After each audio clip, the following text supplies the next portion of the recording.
document. We could go to the next paragraph, please.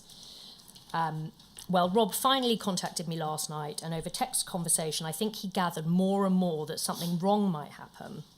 So he came over, and I've worked out that must be round about the 29th of August, looking at the chronology, 2006. But we didn't really get to talk much. It was late, we were both tired, and I'm just too tired to fight. I know I'm very irrational, but mind you, I was absolutely serious with what I was about to do. And to be honest, there is nothing yet really that has erased that plan. Say it's been postponed, because if things aren't working out or continue at this rate, I just don't know what to do. So this is, as I've said, a couple of months into your relationship. Maya, is this an accurate reflection of how you felt at the time? Yes. We can see here that you are setting out for Rob Hastings in graphic detail the extent of your anguish. Is that fair to say? Yes. And you're making it abundantly clear to him that you are considering, or at least you have an urge to self-harm as a way of alleviating that mental anguish. Would you agree with that? Yes. I'm sorry if this seems like an obvious question, but why did you communicate this to him? I just wanted him to know how I felt, and especially because he had, almost over-explained myself when I had texted him that I didn't want to be responsible. And then he said, oh, delete my number and stuff. Right. I wanted to explain to him that it wasn't because I wanted to go and sleep around with other people, that I wanted to, I think there was still that silence for some time. Sure. Especially after his birthday. So I just really wanted to let him know that. And I feel sort of bad because it almost looks like emotional manipulation, but I didn't really, I didn't want things out of him. I just wanted to show him that I was innocent. Yeah. I'd like to look at his response to this email. It's the same document, please. It's page 7.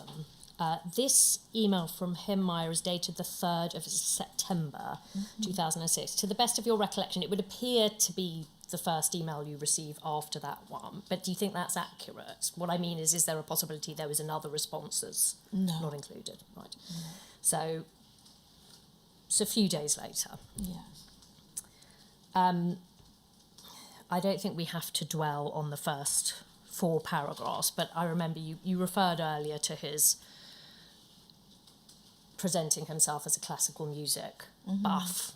There's some references in paragraph 3 to Beethoven's Ninth and Simon Rattle, and he's setting out this musical erudition, for want of a better word. If we could look at paragraph 7, this is where he appears to address some of the disclosures you've made in your previous email. I hate the fact that I seem to cause you pain. It certainly never is my intention. There is something of a cliche there, but in every cliche there is some truth. Or is that a cliche too? I just want you to be safe and loved and cared for. Those brambles hurt, and I'm even prepared to become a gardener if required. So I have the will and dedication, you see. What was the effect on you of this particular part of the message, or just the message in general, when you received it? I felt that he understood that I wasn't going to go off with other people. Yeah.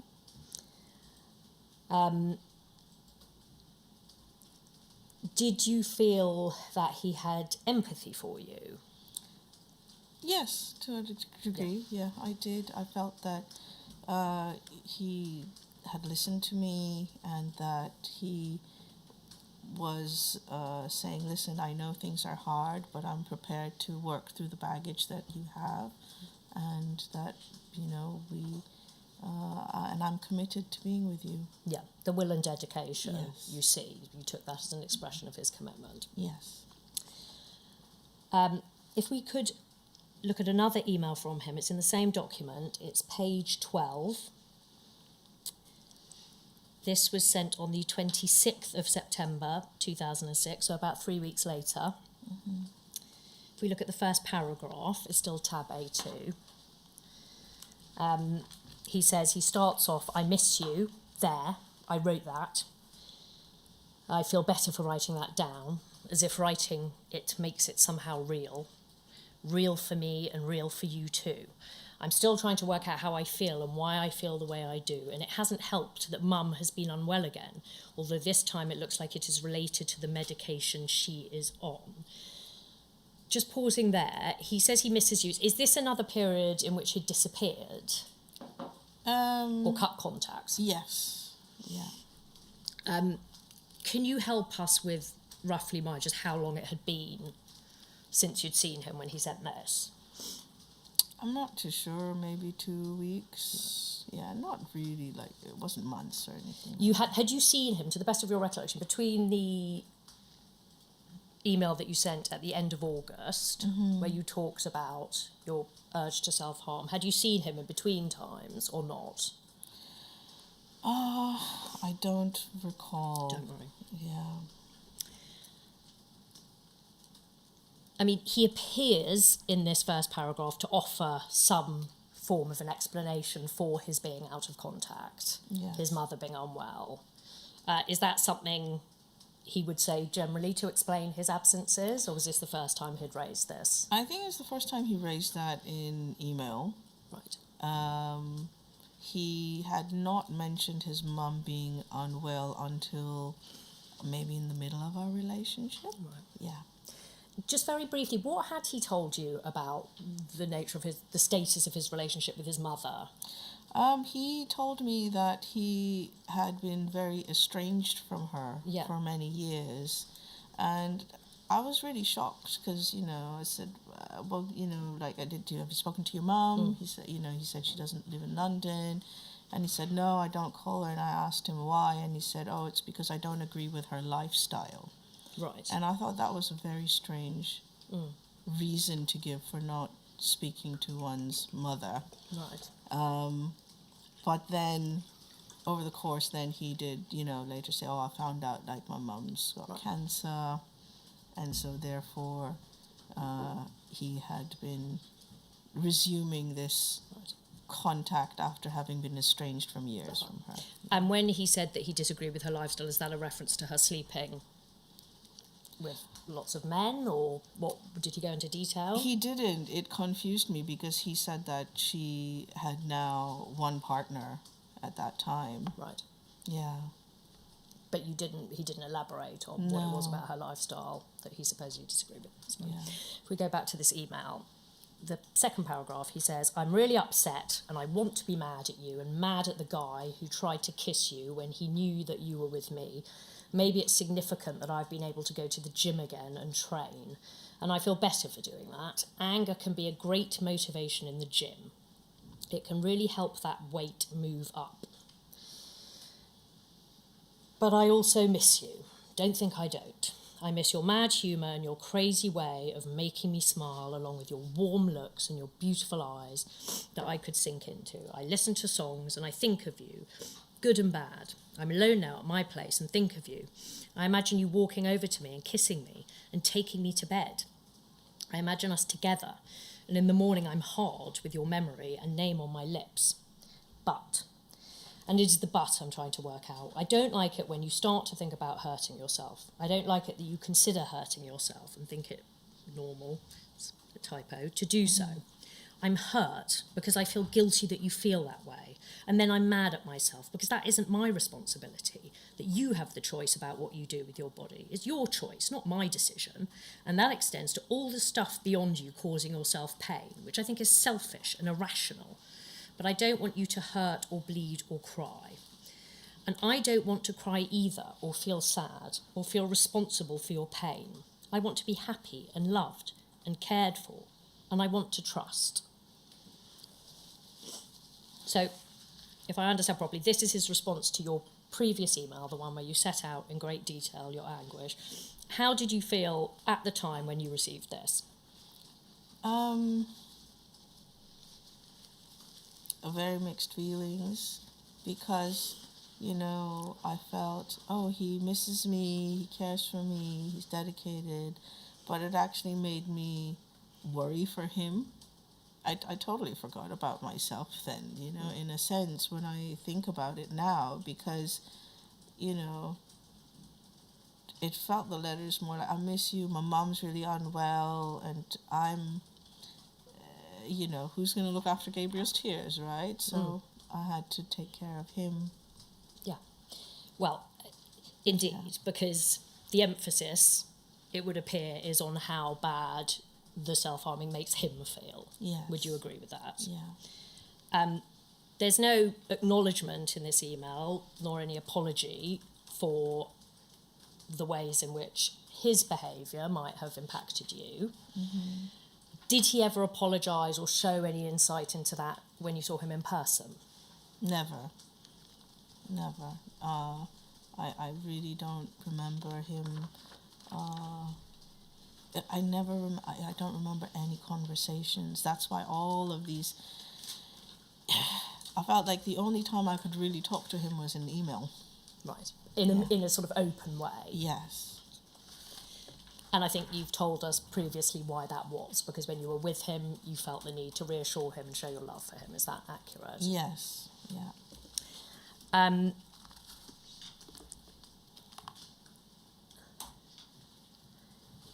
We can see from the correspondence that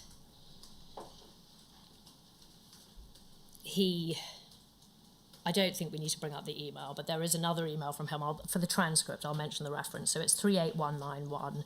It's page 33, paragraph 6. And this is the email that he sends sometime. It's undated, but it's around January 2007.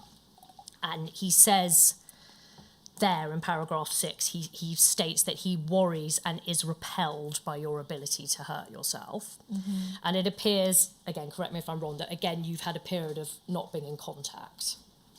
So the suggestion might be that one of the reasons for him keeping his distance is he's repelled by your self-harming. Mm-hmm. Is that fair? Is that what he gave you to understand? Yes. Yeah. If we could bring up, please, 38191 again. This is page 32. This is the email that you respond to that email from him. Mm-hmm. This is dated the 12th of January 2007. It's A2 again. It's paragraph 3, 4 lines down, please. And it says, I haven't cut myself since late November, and I don't plan to any time in the future. And overall, I think I've coped very well considering all the shit over Christmas. I still have a lot of impatience regarding having to bring your stuff back to shops, and could we please work this out as soon as possible before the end of January? Was it right that you had stopped self-harming, or was that something you felt compelled to tell him, to reassure him, in the hope that he would see you again? It was a mixture of things, but yeah, like, I wanted to reassure him that I'm not self-harming that time. And is that linked to the fact that he said he was repelled by it previously, or was it something else? Well, I mean, I knew for myself that was not a good thing to do. So, yeah, I mean, the letter of him saying that he was repelled, that, you know, that it wasn't just, like, I stopped self-harming, not just because of what he said, but because I should know better as well. Yeah. So you did manage to stop? I did manage to, Yeah, around November. Yes, yeah. I think the intense period was more over the summer of 2006. Yeah. There's another very difficult topic, Mara. I want to talk about suicidal ideation. Mm-hmm. If we could bring up again, please, 38191. It's page 18. It's tab A2. This is the email from you sent Yep, on the 20th of November 2006 at 4:19 in the afternoon.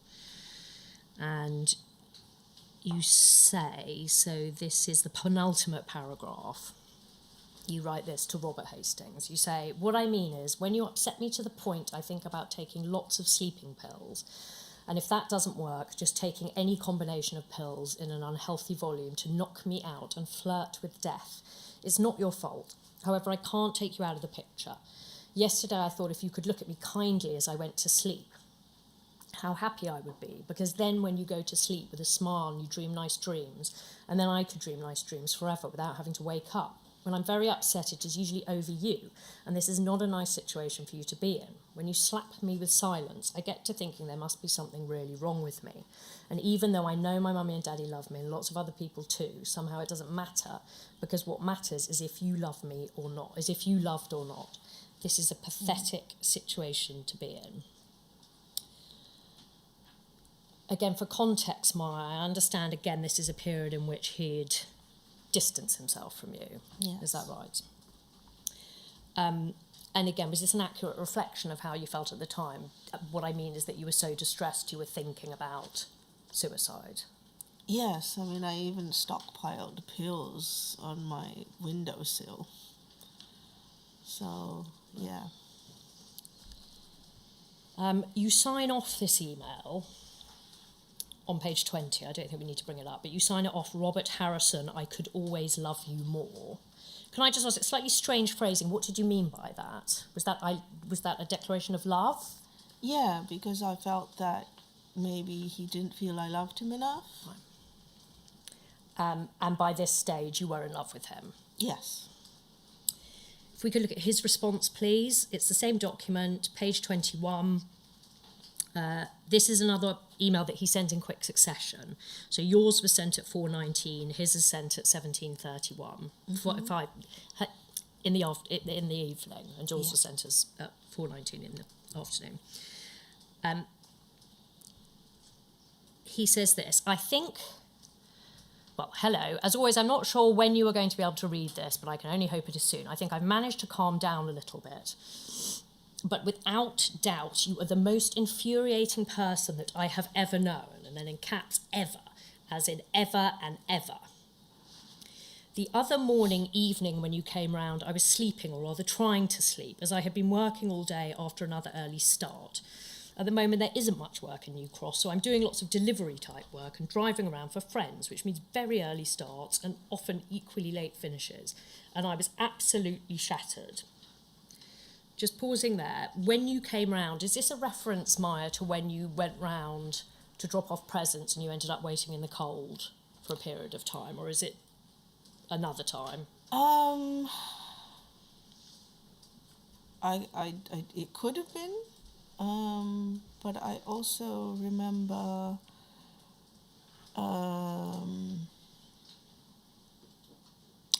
I don't know whether that was during that time. I also remember him saying, oh, I'll pick you up. Yeah. And I went to a cousin's house that wasn't too far away from when he lived in Bow Road. Yeah. And he said, oh, he's got work to do. So I said, okay, well, I'll go see my cousin and then you can pick me up there. Yeah. And then I just waited the whole night.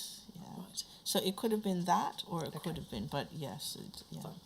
But you texted him, but he hadn't responded. Yeah, and then he said, oh, I'll pick you up in an hour, sort of, whatever, something like that, yeah. Can I ask, can you remember what time roughly that was that he said he sent you that text? I'd imagine maybe like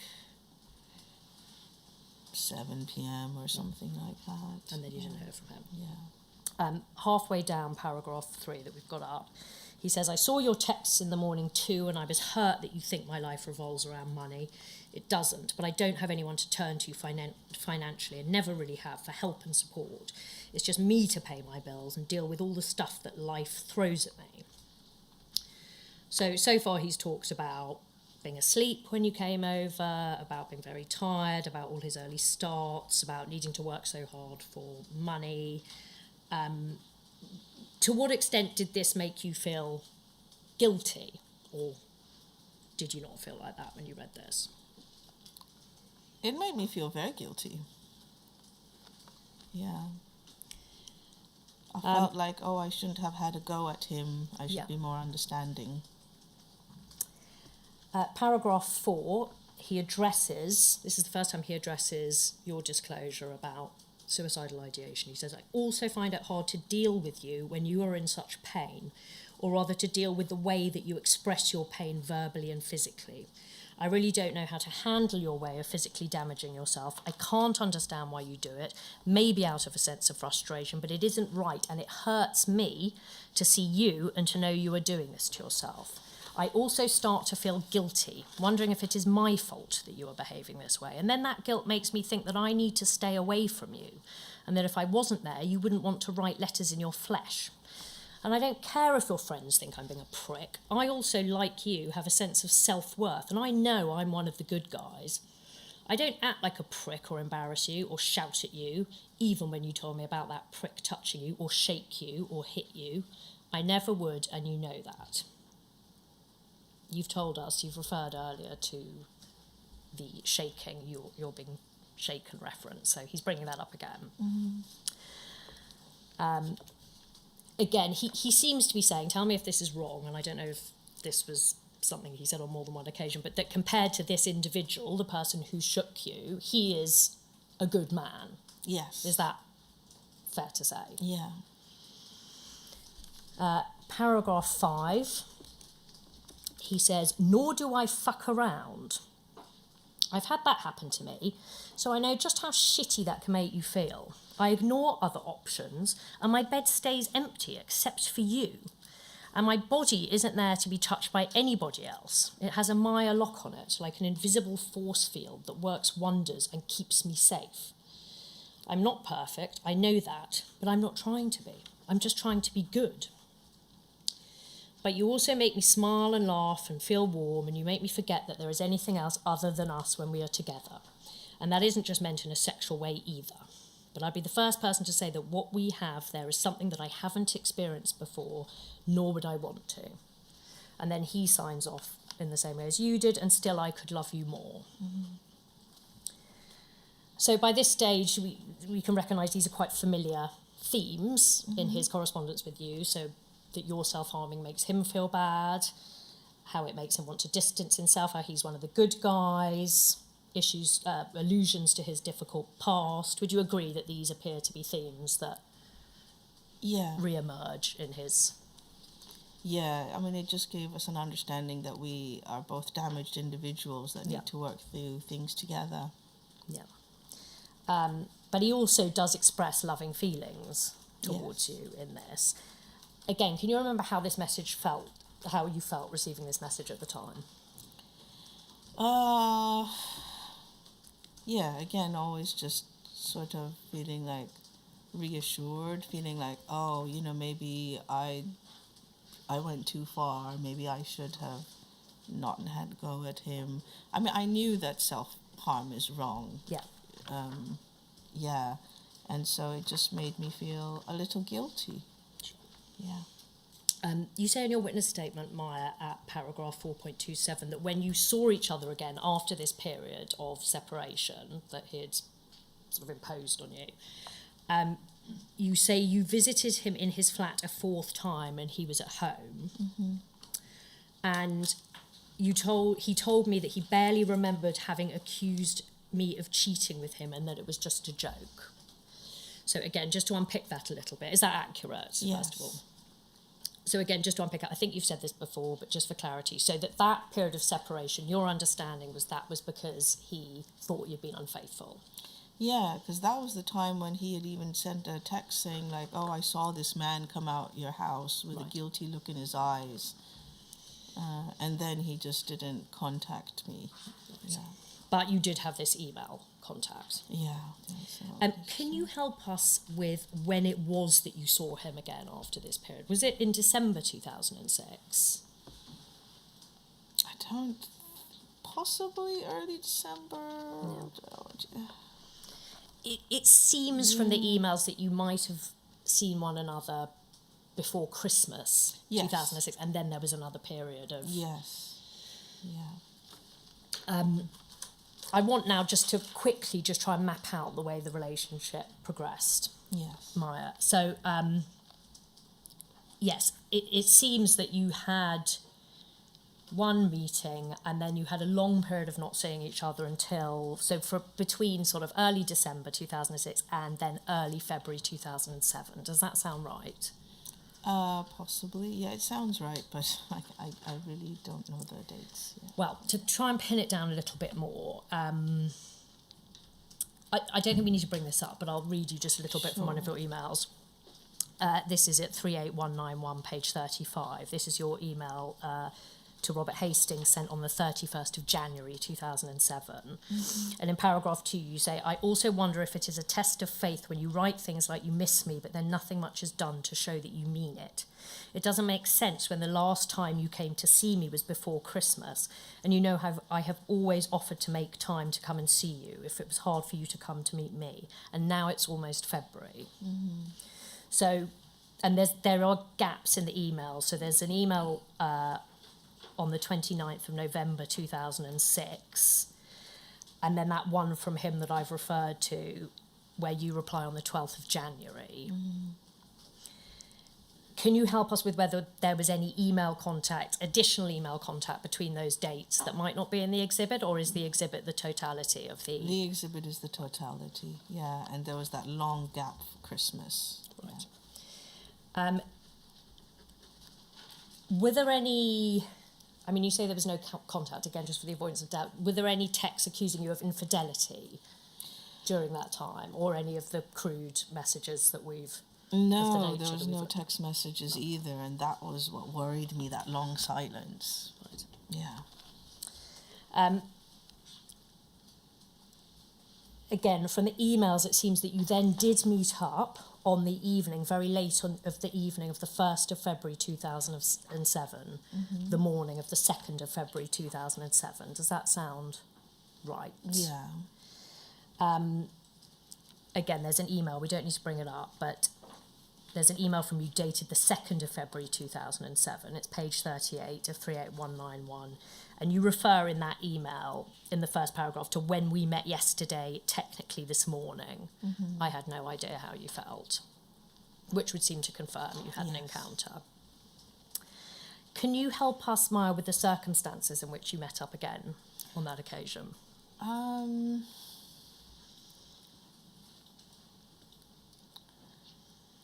I don't know if it was the time when he just suddenly showed up out of the blue. I think more, yeah, because if it's late at night, I wouldn't have gone that late at night to his house. No.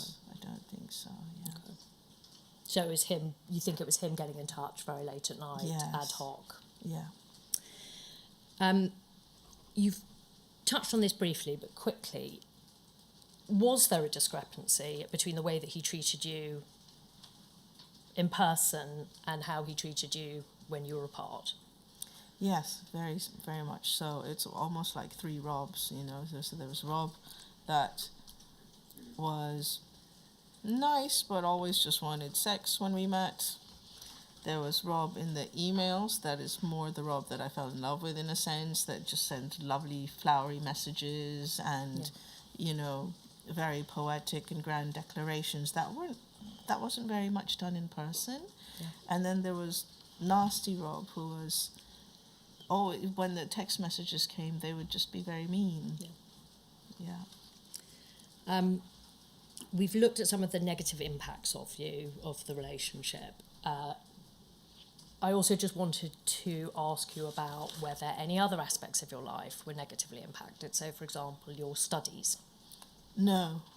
I mean, my studies, I was struggling with them, but I always prided myself in excelling academically. Yeah. So that was something that I had done for myself. I felt in a sense against odds. You know, so this is something that I have to fight for, no matter what chaos may come around me in life. At least that's the one thing that I have. So I was working part-time and I was studying part-time, but I didn't have any family tragedies or other big issues going on. Yeah.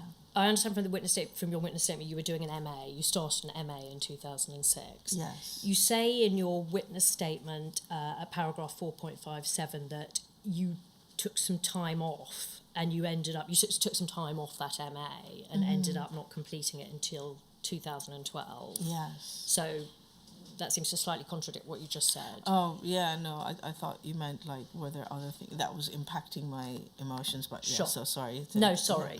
No, that's it's my fault I didn't phrase it properly. Yeah, but yeah, no, it really impacted my concentration in my studies, and Yeah. what should have been finished in 1 year took far more, 7 years, no, 5 years.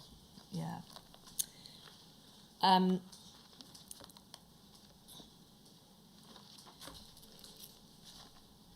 The impression I get from the witness statement and some of the documents is that Robert Hastings was very sensitive about what he perceived to be slights to him, to people mistreating him. Is that fair enough? Yes. There's a reference, I don't think we need to bring it up, but it's in an email that he sent on the 23rd of September 2006, where he says, I'll just read this bit out to you. He says, "But I'm not sure what happens next. I think the reaction of your friends has troubled me more than I expected, especially as I've not said anything to anyone, haven't sat down and said I was really pissed off because I have not and will not, so I feel as if I've been judged without anyone asking me what I felt. And the fuckers drank the beer too, so I guess their outrage only goes so far." Can you help us with what he's talking about there? He's talking about my neighbors, who had become my friends. Yeah. You know, they had seen that my situation was, my mental health was unraveling, and they said, well, that's not a proper boyfriend, you know, he should take you out, why don't you go on a date, and stuff like that. And what he refers to with the beer is that next door, Atif and other members in the club would have house parties, and he would come and bring beer. He'd bring Red Stripe beer over as his contribution to the party. And so he felt that, you know, so my understanding was he's been so helpful in the Palestinian cause, in even, you know, not just, even bringing the beer to their house. And so, that's what he's referring to my neighbors. Right. Yeah. If we could bring up, please, 38191, page 65, paragraph 2. This is leaping ahead in time, Maya, to after your first relationship had ended. This is an email he sent as Curtis Mantronic on the 16th of May 2008. And paragraph 2, he says this, "Life has changed a little for me. I'm older, wiser, and perhaps even more cynical than before, especially regarding activism and the motives of people that I would have once called my friends. I use the word once quite pointedly, as it really is a truism that when things go very bad in your life, you find out who your friends are. Given what has happened over the last 6 months or so, I would have expected some people to have tried to get in contact, if only to see I was okay. Even a 2-line email would have been sufficient. Needless to say, that didn't happen. It has taken me some time to get over the anger I felt towards some people and the sense of disappointment towards others." As far as you understand it, the reference to what has happened over the last 6 months, is that his mother being ill, do you think? Yes. I mean, this suggests he's been quite self-pitying. Do you think that's fair enough? Yeah. Again, what was the effect on you of reading this? Did you feel sorry for him? Did you find it irritating? I felt very sorry for him because I thought that he was such close friends with his neighbors, and that, you know, that they hadn't inquired after him after how much he had said he'd done for them, you know, throughout the course of our relationship, that frustration. And I felt like here he is on his own having to take care of a sick mum, and nobody just asked how he is. How do you feel now that you know that he was reporting on these people and that he was targeted towards them and wasn't in fact helping them out of the goodness of his heart? Well, my vocabulary is really limited, so disgusting is even too nice a word, I think. I want to talk now about your pregnancy scare, Maya, in March 2007. I understand from looking at the documents that the scare arose from a sexual encounter which took place, I think, on the 12th of March 2007. Does that sound broadly accurate? No. No? No. When do you think it was? I think it was the fact that I was so stressed that I had not menstruated for a couple of months then. Yeah. Yeah. I understand. So was that the reason you thought you might be pregnant, because you Yes. hadn't menstruated Yes. for a couple of months? By the Yeah, time I mean, we it got ended to up March. being about 6 months in total, Gosh, actually. okay. Yeah. I'm sorry again if this sounds like a stupid question, but Sure. what was it about being pregnant that worried you so much? Well, I mean, I hadn't even finished my MA, so why would I wasn't married, so, it was not a time to bring a child into the world. Yeah, I didn't think it would be very sensible to do that. And how did you feel about terminating a pregnancy? Oh, no, I would not consider it then. Yeah. I was very Christian, so, yeah.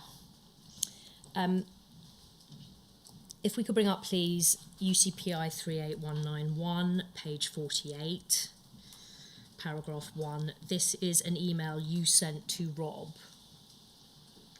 relating to this issue. It's tab A2, sir. You say, "Dear Rob, dearest Rob, before you decide to snap again at me, take a deep breath and realise this is a letter. I'm not here, and you don't have to hear my voice, which you've grown aversion to. I'm not in front of you, winding you up, so this letter should do you no harm. Give it at least a chance to find out what is going on, if not for my sake, for yours, because you also need clarity on what is going on, and then it is up to you to decide what is fluff and what is not." And then in paragraph 2, you say, so just the first sentence of paragraph 2, "So you think it is as simple as knowing whether I am pregnant or not." At this stage, Maya, have you talked to Robert Hastings about your worries about being pregnant? I think by then, yes. In person or via text or on the phone? I think on the phone. Right. Yeah, I don't remember. I don't remember via text. Yeah. Possibly, though. Yeah. Sure. When you say, "so you think it is as simple as knowing whether I'm pregnant or not," that suggests that he said, "Why don't you just take a test?" Is that accurate? I guess so. I mean, I was pretty. I didn't even have a clue about pregnancy tests back then. Right. So you'd never taken a pregnancy test before? No.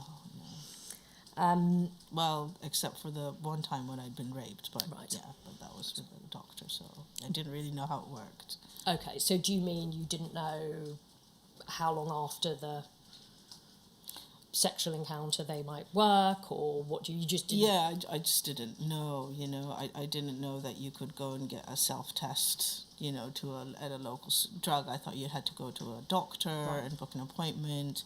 Also, because I had not menstruated for some months, I would have thought that, well, if it's like I would have felt something in my belly, but I hadn't. Sure.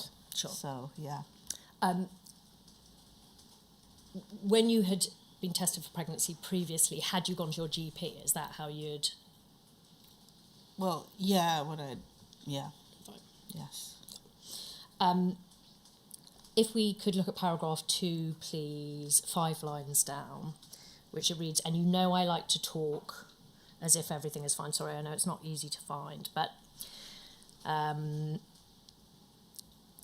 yeah. Yes, exactly. "And you know I like to talk as if everything is so fine, often get denial to help me get by." When you say as in he knew that you like to talk as if everything is so fine, how did you know that he knew that this was something that you did, that you tended to pretend things were fine when they weren't? Well, because, when we were together, whenever we would meet together, I would not broach uncomfortable subjects with him, whether it was self-harm, Yeah. whether it was, my confusion about his jealousy or things like that. It was just always very niceties. How was your day? Or this, Sure. it was very like small, superficial chat, or into like deep, subjects of music or something like that. But it was just, I would not talk about uncomfortable matters. Sure. Yeah. So on the basis of that, you thought he knew that you were someone who tended in person to pretend everything was fine. Yeah, because then he knew I self-harmed as well by then, yeah. If we could look at paragraph 3, please, on page 48. It starts, First of all, you can't get angry at me for not being clear enough to you when you are the one who constantly obstructs opportunities for me to tell you anything. I get very confused at how to handle you rejecting my calls, being rude and hanging up, or snapping at me when I do talk. You can't let your temper get in the way to make situations worse, because what then if I am pregnant?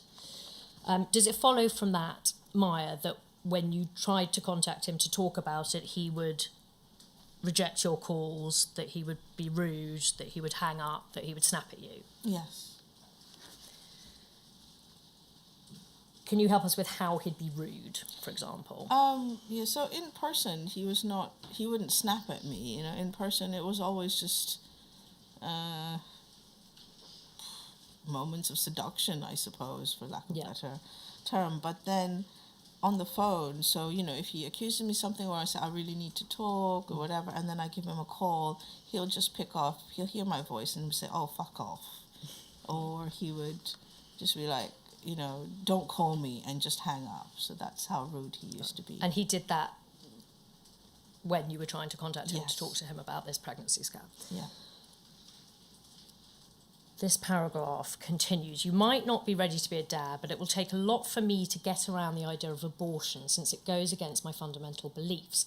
I have already told you, even when I was raped, how I was ready to have the child if I was pregnant, even if that would seem the end of my life, since abortion would make a murderer out of me. So if I had the courage to face the possibility of mothering a child by the person who was treating me worst in the world, surely if I was pregnant by you then, with or without you, at least I would face my responsibility. Or perhaps you already know this, and this is what distresses you. These are the sort of things we should be discussing when we wonder if I'm pregnant or not shouting at each other. I want to feel that I am not alone in this fear, but you seem to distance me more and more, that I just end up feeling you really couldn't give a shit if I was. You certainly have made the effort to show me that you do, while I have to keep trying to communicate with you. I don't know that you worry when you don't bother to reply to my messages over the weekend and just tell me what a night you've had being drunk and end up breaking words to call me again. So it seems here, Maya, that you are setting out for him in some detail why you're so anxious about being pregnant and why you would not want to get an abortion if you were pregnant. This reference to him telling you what a night he's had being drunk. So again, does it follow that when you were trying to contact him, he messaged you saying, I've had a great night, I got drunk? Yeah, I mean, that was over actually about 2-3 weeks before that St. Patrick's Day. Right. Yeah. Okay. Because he was Irish. Yes. Page 49, please. We're at point 1. Thank you. So this reads, when I went to see you that Monday, so I think this is the 12th of March 2007. This is through my own deductions, but do correct me if you think that's wrong. It was the last day of my pill packets, and I know I took it at irregular times for that pack. I didn't think I was going to sleep with you. I went to see you to sort out my head getting fucked up with you accusing me of fucking other people. You know very well how vulnerable I am, and your accusations were extremely inconsiderate and cowardly since you couldn't even say them to my face. They made me break down to the point that I was encouraged to take medication. At paragraph 2, you talk about how you've started on SSRIs, how you've been told they affect the efficacy of the contraceptive pill. If we look at them 3, then you will ask, what about before? Before, when I was seeing you on a much more regular basis, I had more reason to take the pill regularly.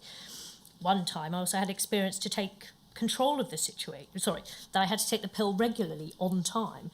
And I also had experience to take control of the situation when things went wrong. And then if we could just move down 9 lines, please, to where it starts. Even if I was forgetful, as I was at times, I had all the avenues at my disposal to prevent pregnancy, whatever happened, and you could have come in me all you liked, and I would have found a way not to get pregnant. Even without coming in me, you still have the potential to get me pregnant. I am an auntie to a child born out of the methods we used. So believe me, I know it can happen as you do too. We can also go and visit her and her mother if you need even more proof, and ask her father too. Before I started my SSRIs, had you come in me all you wanted, I would have had little reason to fear pregnancy, even though now and again I did. I did not let you come in me out of fear of pregnancy, but mainly out of principle. I will not give up all of my body if I also have doubts about your feelings for me, in the confusion of you telling me that you loved me and then constantly questioning my fidelity and not making time for me to even call to ask how the week was if we are too busy to meet. So there's just quite a lot to unpack there, just looking at the different aspects. Yeah.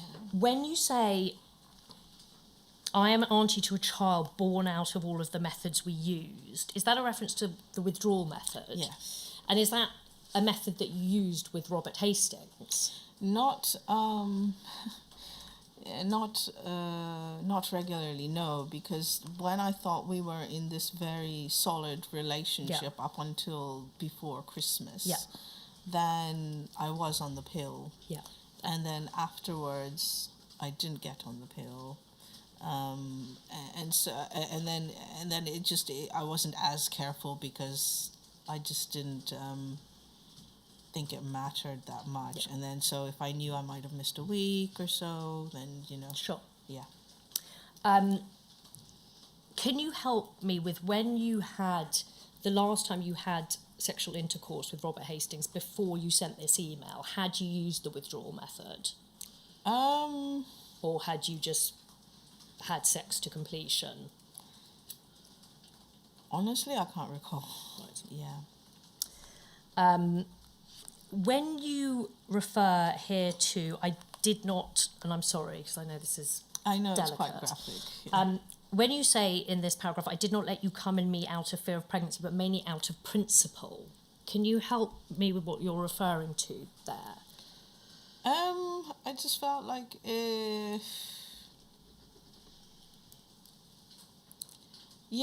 mean, I just felt like, because I was just unsure if he really loved me fully, that, I just felt like a full ejaculation would mean myself giving up to all the risks, and So does it follow from that in the past you had said to him, please do not ejaculate inside me?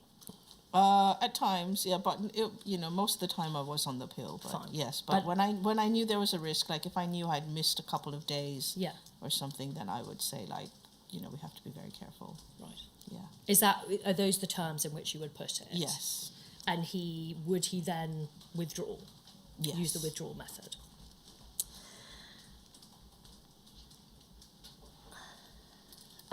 He responds to this. I don't think we need to bring it up, but for reference, it's 38191, page 52, and it's an email dated the 5th of April 2007. So that's being sent 2 days after your email. Mm-hmm. And he says, get in touch when you can. I got a confused text from you. He also says, I also think you should know I didn't get any calls from you on Wednesday night. I've checked my phone. There are no missed calls shown or calls received. I checked back through my phone after Tuesday night. There isn't anything shown. My phone has been on too. My car was broken into. And he says, we need to talk face to face. So he seems to be attributing his lack of contact to his phone not functioning properly, or maybe his phone functioning properly and you maybe not telling the truth about when you contacted him. I believe that his phone, at that time, I believe that maybe his phone didn't function properly. I didn't get the sense that he was accusing me of not texting him. Yeah. So at the time you took this at face value. Yes. What do you think now that you know who he is? Do you think he was being honest here when he said his phone didn't work? I don't think he was being very honest now. Yeah.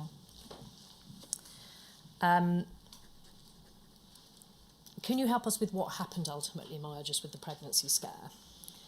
Oh, it turned out that I wasn't pregnant and that I have a different medical condition. Fine. And did you establish that? Did you go to the GP to have that verified? Yeah, I mean, I had a colon.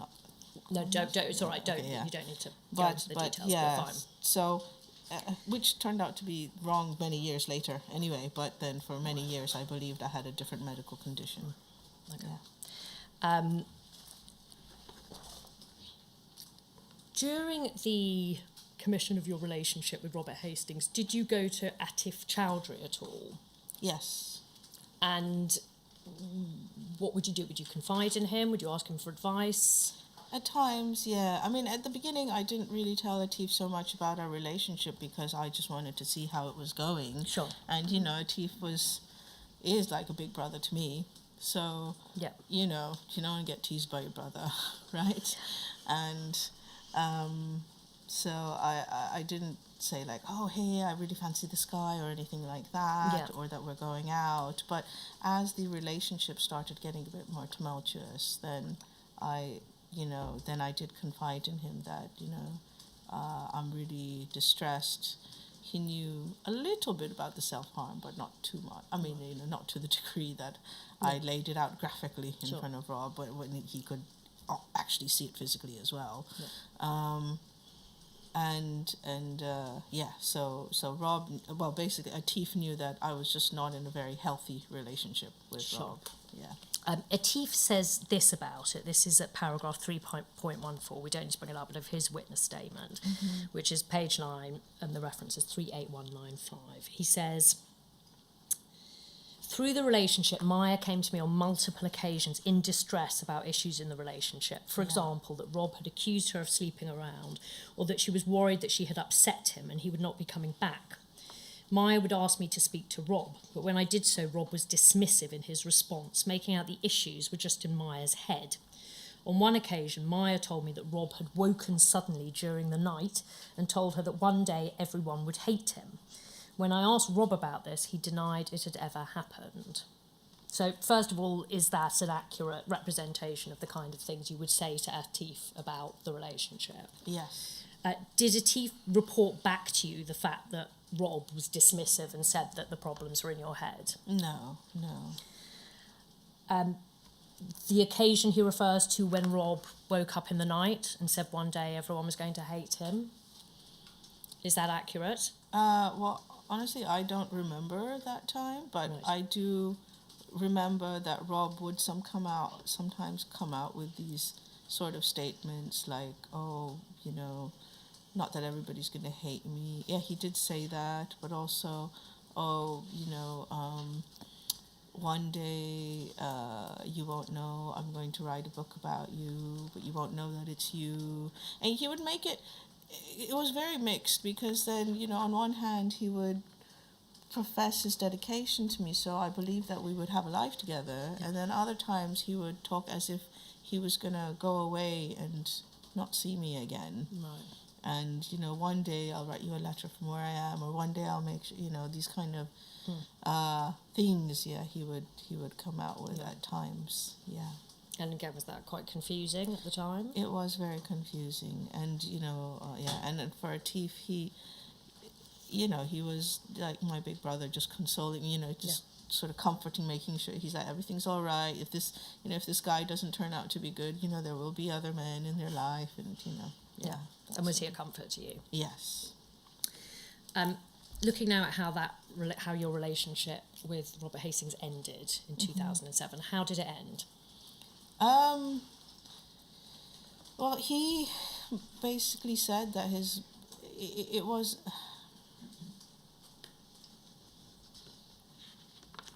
it's difficult to know when it really ended because it would just every few times you'd think it was ended and then he would just show up. I remember when I was visiting a friend of mine and we had been arguing again. I think this is shortly after this pregnancy scare in the spring. Yeah. And then he sent me a text saying we're done. Shortly after the pregnancy scare, so this is spring 2007. Yes, yeah. Right. And he because I remember going, what does that mean? We're done, and that was it. And then I couldn't hear from him again for some weeks, and because I remember being extremely distressed at my friend's house when I received that text message. Right. Yeah. And so that was it. We're done. Yeah. No face-to-face meeting. Yeah, but then of course I tried to contact him again, and we did get to contact each other again. Sure. And he came to see me, so it was very confusing. Yeah. When did it end? Because it wasn't a clean break.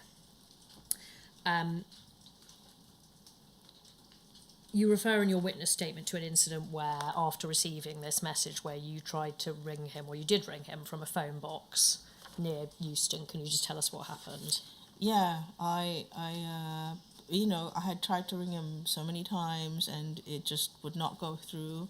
Yeah. So I assumed he'd blocked my number, and also So what I did was, I happened to be, I think probably because I studied nearby, and so I went to a phone booth, and finally I got through to him, and he just told me to fuck off.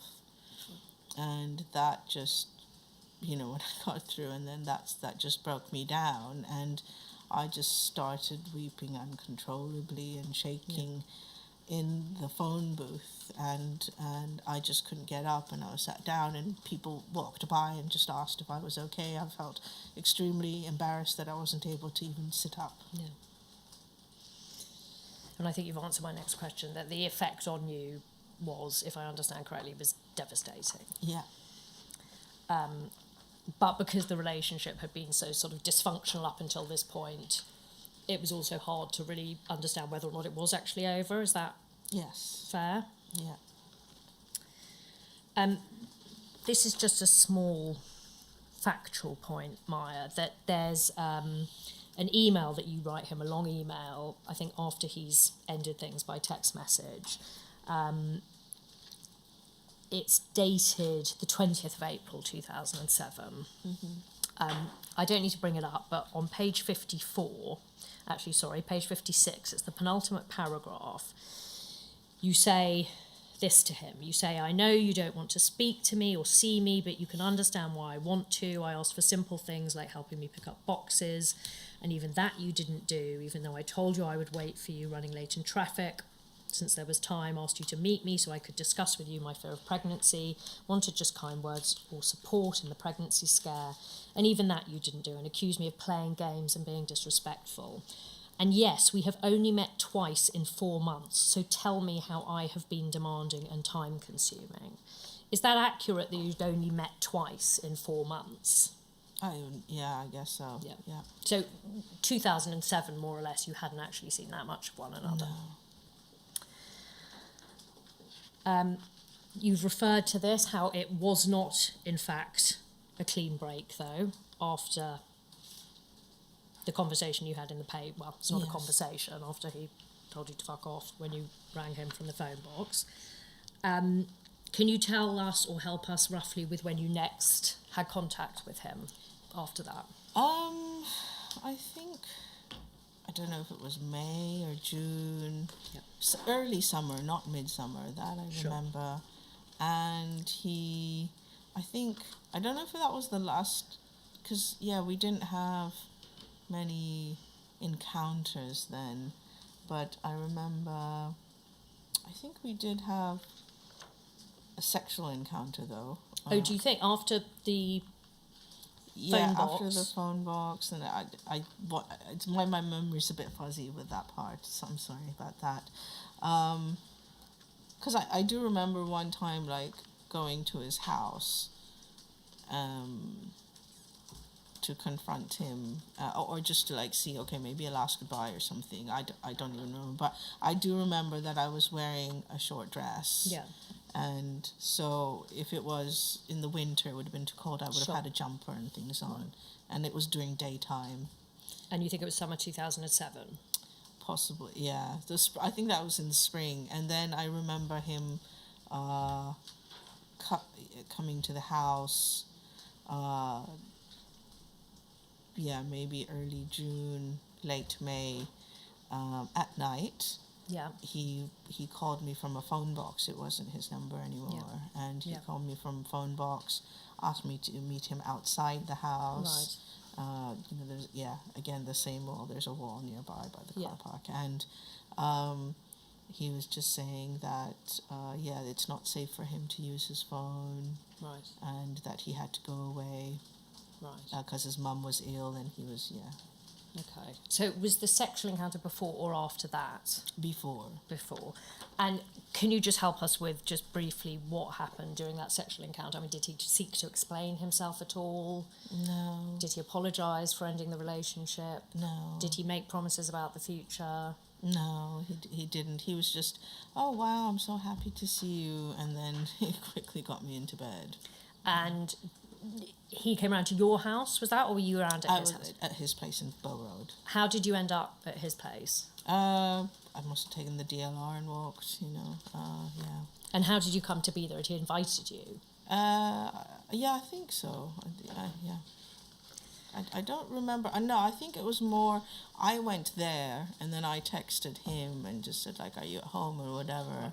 And he said, and I said, well, I'm near your house, Yeah. Can you come out? Because I remember him coming out being very surprised. Right. Yeah. But did he seem pleased to see you? Yes. Or not? You refer in your witness statement also to him coming to collect you from a friend's house. Can you help us with what happened on that occasion? If you know what I'm talking about, I can. I was at a friend's house, and it was also around near Bow area, so I told him that I'm in the area or whatever, and then he said, I'll drop you off home. So I remember he just drove me home. Can you help us with your mental state at this time, Maya? So we're talking summer 2007. What sort of state were you in, emotionally and mentally? Emotionally, by that time, I was slightly calmer. Yeah.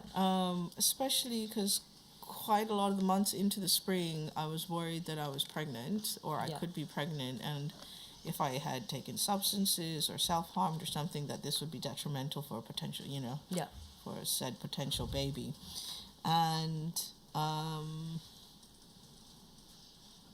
And then by that time, I also felt that I'm seeking, professional help for my mental health. Yeah. So I was somewhat calmer, but also because I'd been sort of holding out for the, possible, I had to keep my wits about in case I was pregnant. Right. Sort Okay. of thing, yeah. Once you found out you weren't pregnant, so if I understand correctly, you felt better. That was a relief. That was a relief, but then there was still that silence with Rob, so there was this distress. Yeah. There was, leading up to before I found out, I wasn't, breaking down in the phone box.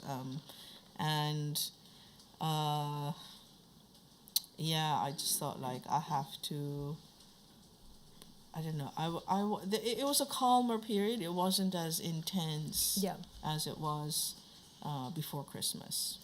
Can you help us? You refer in your witness statement to taking drugs. Yes. Can you help us with how you came to start taking drugs and when that was?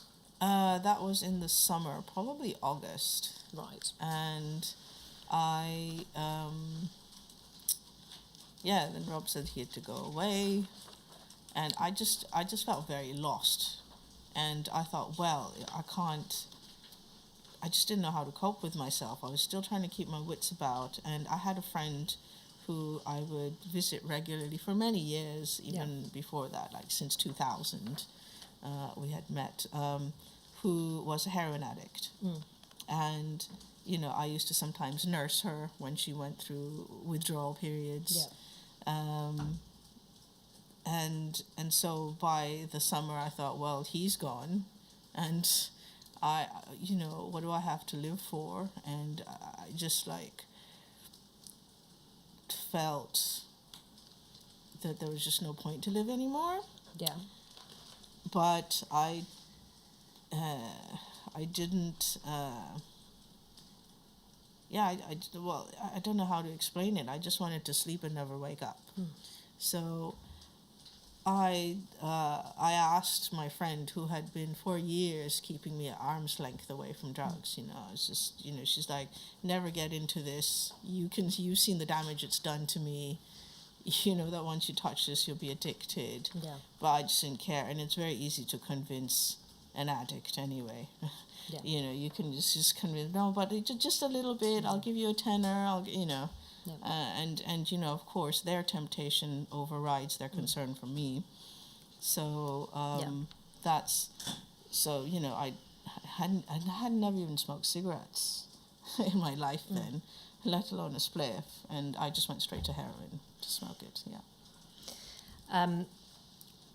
When you refer to Robert Hastings dropping you off when you were nearby in Bow, is this a reference to when you were in Woolwich? No. So is that another occasion? That's another occasion. Okay, so can you tell us what happened when you were in Woolwich at this friend's house? Right. So taking heroin. By that time I had started taking heroin. I was smoking heroin. Yeah. Can I ask, how often were you doing that? It just escalated. So at first it would be like maybe £10 a day. Yeah. And then one time I just realised I was spending £100 in one day. So, and over what time period did it escalate to that extent? I mean, total, I took heroin for about 3 months. Okay. Yeah. Yes, I understand from your witness statement, Christmas you got clean. So yes. We're talking sort of summer yeah. to Christmas 2007. Yes. And then Rob had been communicating with me either through the blogs or through email. Yeah. And then text very rarely, but then he did ask where I was and stuff, and so I explained that I'm at this house in Woolwich and that I am smoking heroin and stuff, and he said he'll come and pick me up and take me home. Right, okay. So he was aware, as far as you're aware, that you were using heroin? Yes. And can you help us with that trip back in the car, just the nature of your interaction with one another? Was it loving? Was it friendly? Was it? Yeah, it was very calm. Yeah. And it wasn't a very long ride back from there to the co-op. It's maybe about 15 minutes. Right. So it's brief. Yeah, it's not a long distance, and I just said, I just don't know what to do anymore, and this is what I've started doing, and how are you, and how's your mum? So I was more concerned about him and his mum, really. Yeah. Did he show any concern for you in anything he said or did? I mean, the fact you were using... No, just saying, like, this is no good for you, and don't get into it, and, you should, but more like you're a grown woman, and, you should know better, and you have to be responsible for yourself, that sort of thing. We don't need to bring it up, but there's an email from him to you in your exhibit, dated the 16th of May 2008, so the following spring to summer. It's page 65 of 38191, and at the end of paragraph 5, going into paragraph 6 of that email, he says, "So you had better have been taking care of yourself and staying away from Woolwich. Silver foil is of no benefit whatsoever, and I hope that by now you have realised that to be true." So is that a reference to the conversation you had that day in Woolwich, or to something else, as far as you're aware? I think referring to the conversation we had in Woolwich, because I did have a blog where I would then refer to heroin use as silver foil or caramel or brown sugar or you know, these kind of words, and that was so I think he knew that I was using things even after I had not seen him again. Right. Because I wouldn't write that in an email to him, but I would just express my own heroin use in the blog. Yeah. But by this stage, actually, by May 2008, you were no longer taking heroin. I was no longer taking it then. No. So that's 2008. Can you help us, Maya, just briefly with the extent of your contact between 2008 and 2009? Did you see him in person at all over that period? No, I mean, I didn't see him until 2014. Right. So 2007 was the last time I saw him before 2014. We can see in the exhibit that there was email contact over that period. If we we'll look at a couple of those emails just to get a sense of the tenor of those exchanges.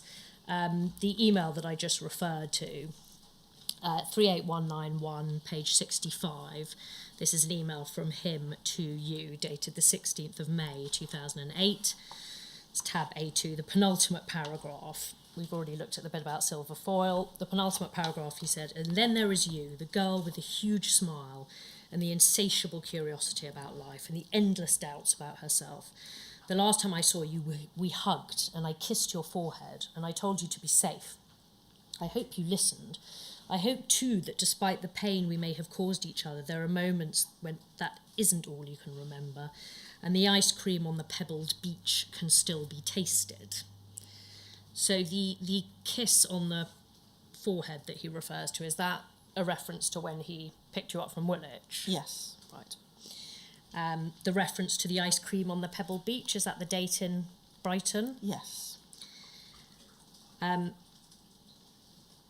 He refers here to the pain we may have caused each other. So he always gave you to understand, or is he giving you to understand that you caused him a lot of pain? Yes. This paragraph, did this give you the impression that he was still interested in you, or did you just take it as highfalutin? Oh no, Emptiness. I took it that he really cared for me deeply. Yeah. And it's just that, because he had to take care of his mum is why he had to be away. Right. So it wasn't his choice, as it were, to not be with you. It was circumstances getting in the way. So I'm aware of the time. It might be time for the afternoon break. 10 minutes, all right? Yeah. 10 minutes break sufficient for you? So that we, and Maya in particular, have some idea of how much longer we're going to be. I think we can finish by 5. Yes. That's including the Rule 10 gap. Yes. We'll rise now for 10 minutes, then come back, then more evidence from you. Then there's another gap while questions are asked of counsel to the inquiry, and then you may be re-examined after that as well. But we're not too far off the end now. Okay. Good.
Maya, moving now to when your relationship with Robert Hastings rekindled in 2014.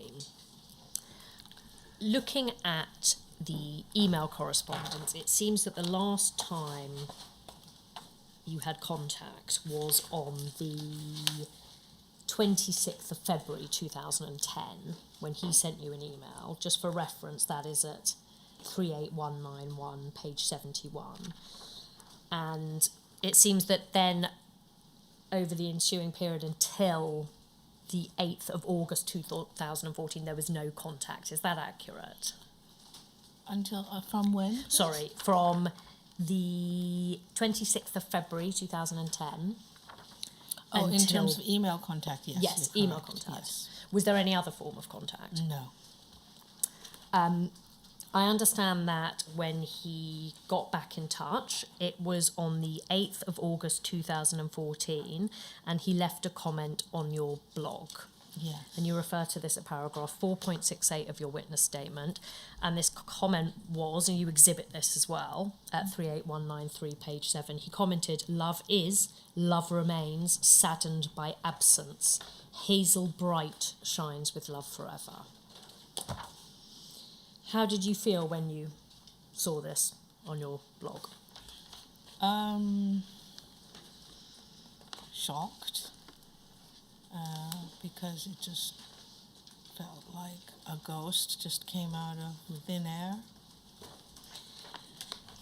In the intervening years, Maya, how had you been doing? I had gotten better. I had begun a relationship with somebody from my own community, and he was very helpful in the journey of healing. So when I was with him, I was still on medication, but he would, be very sympathetic to the fact that I was recovering. Yeah.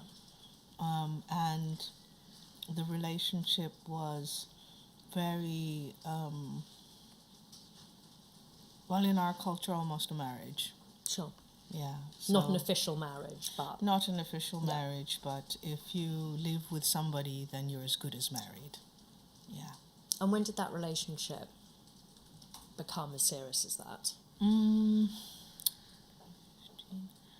I think sometime in 2010, 11, yeah. Were you still thinking about Robert Hastings, or had you I relegated him? I did think about him, but I was really trying to put him behind me. Yeah. You refer to the comment on the blog, you responded, and then he resumes email contact on the 28th of August 2014. Yes. Just a one-line email in which he says, "Let me know you are okay." And you respond to him. Yes. Why did you respond to that? Well, because I had worried where he'd been all these years. Yeah. So I responded to that. Yeah. Yeah. Check that he was okay as well. Sure. So you still cared for him. You still had residual feelings. If we could just have a look at his response to your email, which is 38191, page 73. This is tab A2. It's an email from him dated the 31st of August 2014, paragraph 1. So your email to which he's responding is underneath. This is his response to you. He says, "I completely understand. How many more grey hairs and wrinkles could you forgive or ignore? Even shining hazel eyes dull with time and age, and perhaps bitterness and regret. Our time was cut short in the worst possible way, accelerated by the inconsiderate intervention of supposed friends." Can you help us with what he's referring to there? Is this a reference to your friends telling you that he was no good for you, or something else? No, I think he's hinting at perhaps my neighbors, who were also my friends, but not the same as so I think he's because Yeah, because I really don't understand this, to be honest, because my own friends were not like, oh, he's no good for you. You know, he hadn't really met many of my friends. Yeah. And I imagine also, like, with him saying supposed friends is who he thought were his friends. Right. So I feel that he somehow also slightly might have blamed Atif as an older brother looking out for me to be part of, I don't know, listening to their counsel saying you're in a toxic relationship, get out of it. Yeah. Right. But essentially he's attributing the ending of your relationship to external factors. Yes. It's not to do with him. Paragraph 3, he says, I knocked at your old house recently, finally able to walk to your door. A young woman answered, shyly, and with the door opened with a security chain in place. Maya has not lived here for years, she said bluntly. Maybe I am chasing a ghost. What did you make of that at the time? I made of it that he really cared for me, that he still wanted to, you know, like even after all these years, considering that he felt that our time was cut short in a tragic way. So then, you know, that it was not out of his choosing that we separated, and he was coming to find me again. Right. So casting it in this sort of poetic, yes, romantic light. Yes. We can see from the emails, we don't need to bring them up, but that he kind of doubles down on this romantic language. For example, in an email dated the 2nd of September 2014 at 38191, page 74, he says that when I smell vanilla, I always think of you, and despite what you may have been told, I was only ever yours alone. So becoming really quite overtly romantic, in inverted commas. Mm-hmm. In that same email, he says that I have missed you is undeniable. I was stupid and selfish and lacked compassion is equally true. If they say that you only truly hurt the ones you love, then I'm indeed guilty of that crime, a burden I bear and remember with much regret. So unusually for him, he seems to be admitting fault here. Yeah. What did you make of that at the time? Did you feel that this was evidence of him gaining insight, perhaps, into his behaviour over the intervening years? No. I mean, when he says I was, you know, it's kind of like making a fault, not a fault. You know, like, oh, I'm guilty of loving you too much, sort of. You know, that's not really somebody admitting to taking accountability, but just inverting it. Yeah. Sure. I don't really know the technical term for that, but yeah. Yeah. Like sorry, not sorry, sort yes. of. Yeah. He says at the end of that email, we will meet, of that I am sure, and perhaps the words of an old print will come true. Come with me and go away. So he's really intensifying the proposition he appears to be making to you. Yes. Again, what did you make of it at the time? Is it a bit overwhelming? Were you gratified? It was overwhelming. It was like I felt relieved that he had not left because of me. I thought part of it was because he was repelled by me, the self-harm, the mental instability, aside from his mum being very ill, but I also felt that it was partially my fault, and that his lack of contact, because even though he had to go away to be with his mum, that his lack of contact with me was really a lot to do with he just didn't like me, you know what sure. I mean?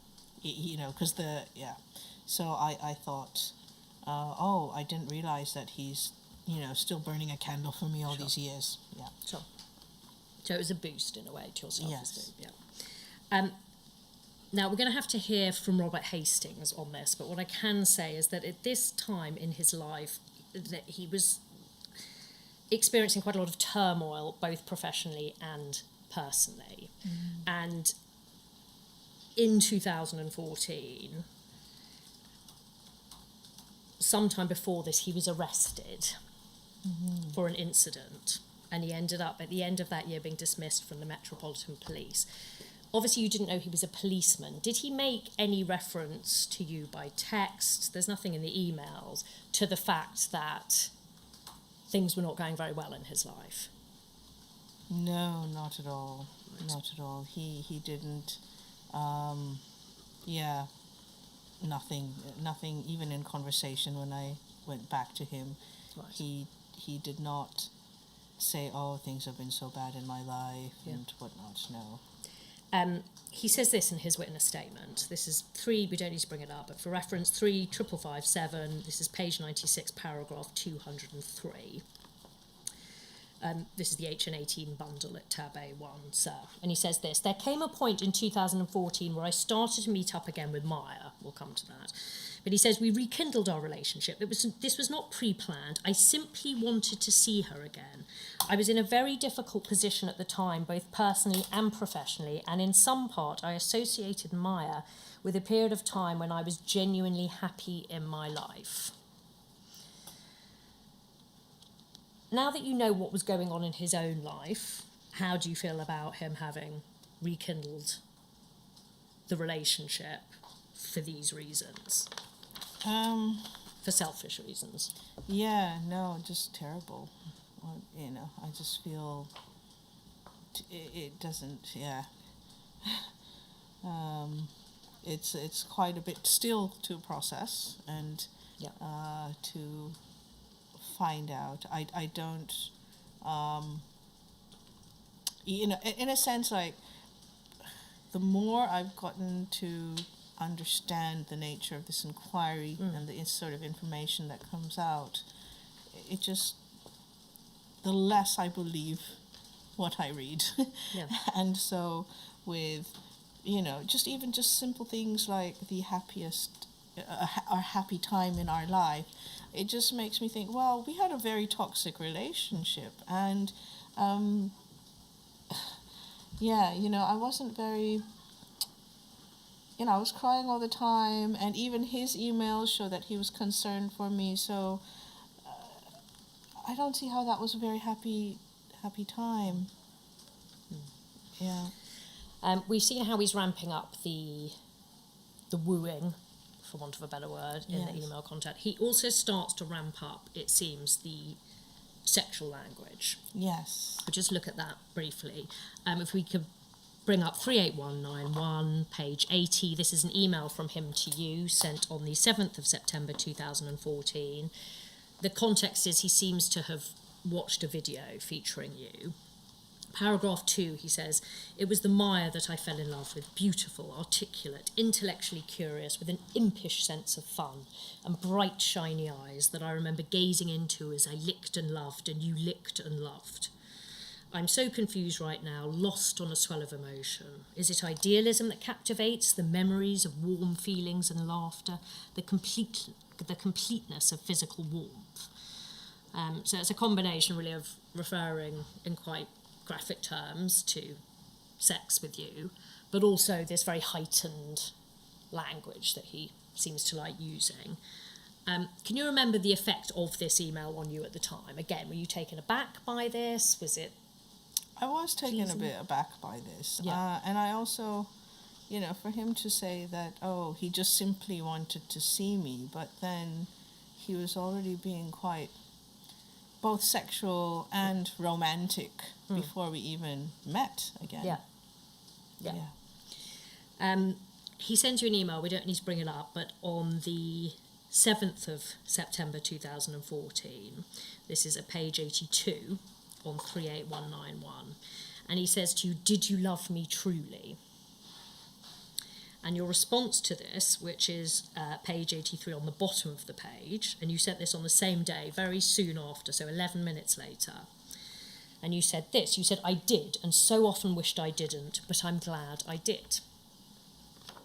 I just want to take you now to his reaction to that email from you. This is page 83, the top of the page, tab A2. He wrote this: so make yourself available. You never told me, yet you broke my heart. I imagine you never told me that you loved him truly, is what he seems to be suggesting there. Yet you broke my heart. I loved you. You broke my heart. I wanted to be with you forever. You broke my heart. I thought about a family. You broke my heart. You listened to friends, in inverted commas. You broke my heart. I never satisfied you, you said. You broke my heart. I was never enough, you said. You broke my heart. First of all, so make yourself available. To a third party, that sounds quite bullying. Mm-hmm. Is that how you interpreted it at the time? Or did you see it as romantic?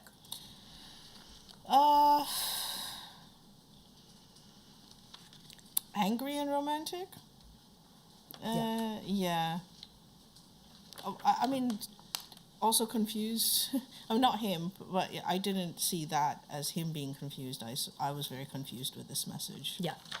Well, he appears to be claiming that you were the one who broke his heart. You were the one who mistreated him. Is that a fair interpretation? When in fact that really wasn't the case. Is that no? And it hurt me and it worried me as well. It worried me because I worried again for him. Yeah. That I must have hurt him so badly and not known how badly I'd hurt him. And at the same time, it made me angry because, like, what do you mean I broke it? What do you mean I never told you I loved you and that I broke your heart? Yeah. So it's misrepresenting what happened. This reference, there is you refer to this, and there's evidence of it in the emails. This reference to I never satisfied you. You said I was never enough for you. You said this is something he's mentioned previously about you having apparently said to him that he was never enough for you sexually. Is that a reference to that? Well, I think he's making the reference, but I'd never said that to him. Right. So, yeah, also, I didn't even understand when he wrote that first time, when I read that. I didn't even take that as a sexual thing. I just thought he meant in terms of love. Right. As in romantic love. Right. Yeah. But he interpreted it, it seems, just for reference, again, he mentions that. He reproaches you with that in an email sent on the 2nd of September 2014. That's page 75 of 38191. And he says to you, one last thing, I remember you said I'd never been enough for you physically. That never left me. Yeah. So he is implying that he interpreted it as him not being sexually adequate for you. Yes. Is that how you understood him to be portraying it? So this kind of, the first email that you showed me, that I did not interpret that as sexually. Yeah. But in the other one where he was very, explicit to say that I was not physically, that I had accused him for being physically inadequate. I mean, that was pretty clear. Right, but you're saying you didn't do that. No. And so how did you feel when he appears to be reproaching you with having said that? Very confused. I was very confused, thinking like, gosh, is that what he remembers? Because I don't remember any of that. There's some toing and froing, back and forth, email correspondence. You arranged to meet on the 11th of September 2014, and you do meet in Hilly Fields in Ladywell. Can you tell us what it was like when you saw him again? It was just like he just appeared like a mirage, but he was so different. Yeah. He just looked completely different to the Rob I had seen. Oh. I had last seen in 2007. Yeah. He, when I had seen him in 2007, he was very, the last time before that, he was very physically fit. Yeah. He liked going to the gym. He had long, dark brown hair and an earring, and then this time he was in a suit. He had a briefcase. He, a suit and tie. He had a buzz cut, and he was far more overweight, and also his hair had turned white. Well, very, salt and pepper. Yeah. But yeah, a lot of white hair. So he just looked completely different from how I remembered him. Did you have a strong emotional reaction to seeing him or not really? I did. I had a strong emotional reaction because I just thought, wow, this, I thought this person was a ghost and here he is in front of me. Yeah. Were you happy to see him? I was. Yeah. How did he react to seeing you again? Emotional. He reacted quite emotional when he spoke to me as well. He didn't run and hug me, Yeah. It wasn't like Yeah.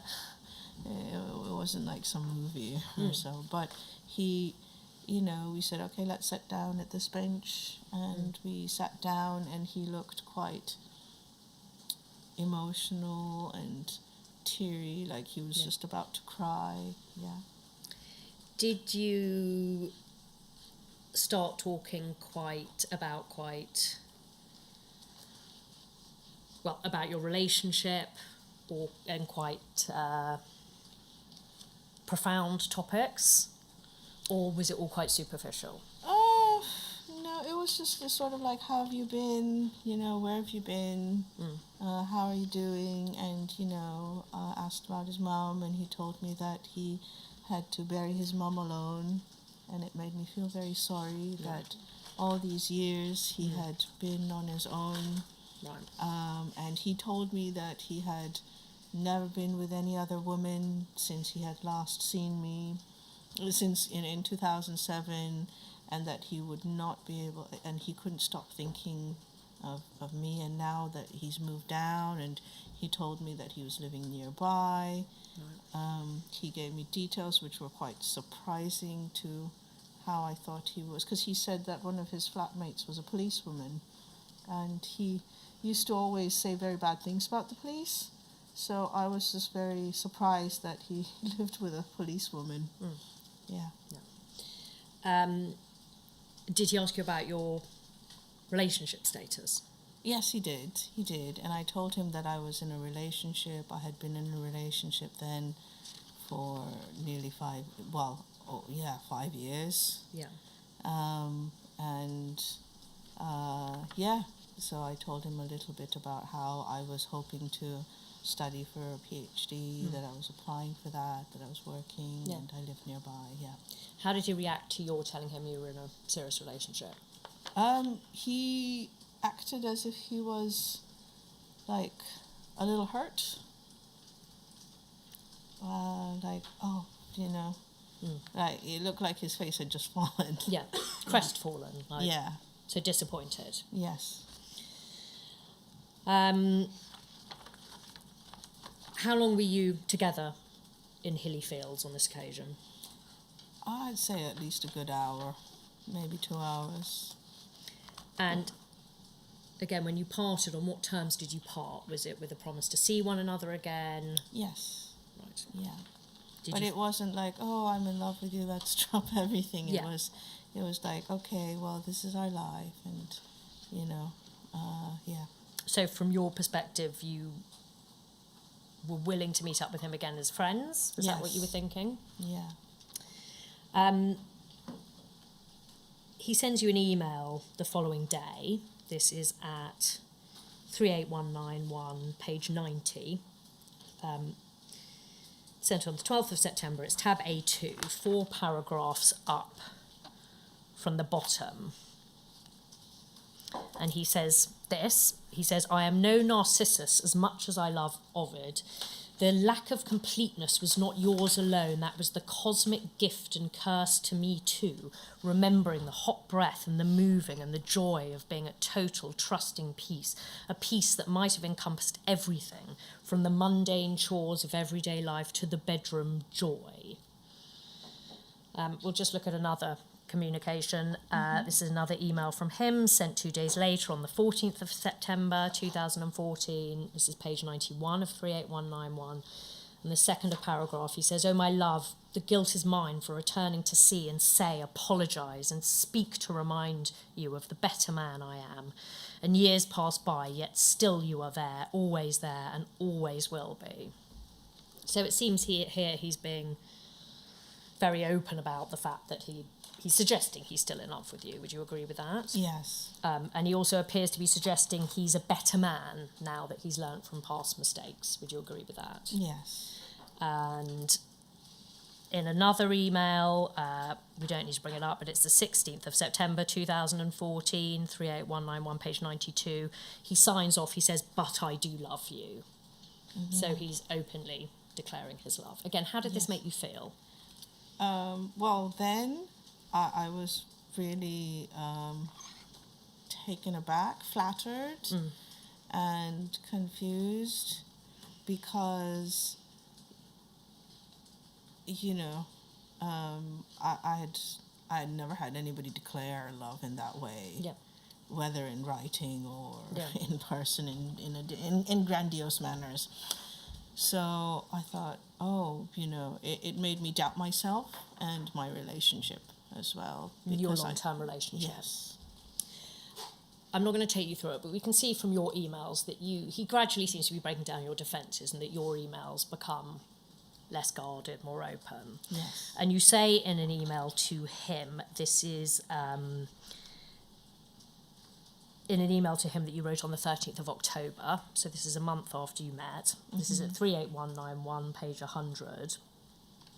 And you say, "You asked me to tell you how," this is the third paragraph, you say, "You asked me to tell you how I feel, not how I think I should feel, but my heart tells me everything with us is real."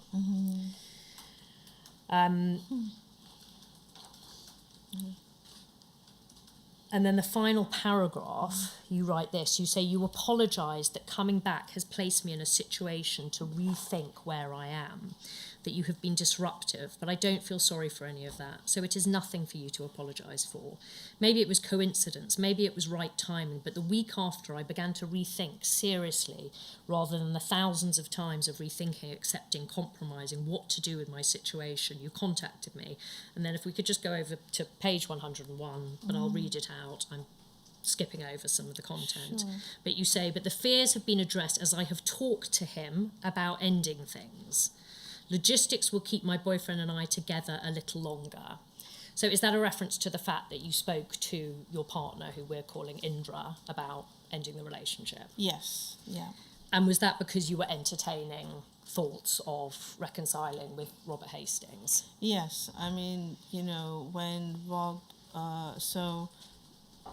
between the time that we met in September and the end of October, I think I met Rob 2-3 times in between. Yes. And this is when he also said, like, well, I'll buy your mum a house, I'll buy your family house, and things like that. And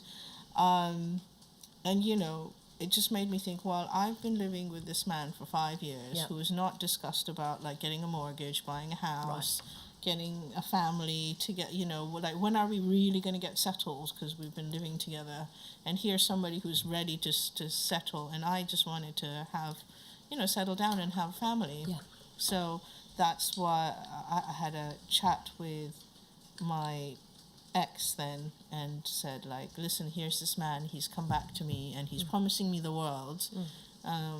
I don't know what to do. Maybe we need to work on our relationship, because I feel like I'm being swayed, but I think maybe that's because our relationship isn't strong enough, and should we be able to give ourselves some time to strengthen ourselves, and then if we are strong enough, and then we're not going to, then I will just tell Rob, please go away. Right.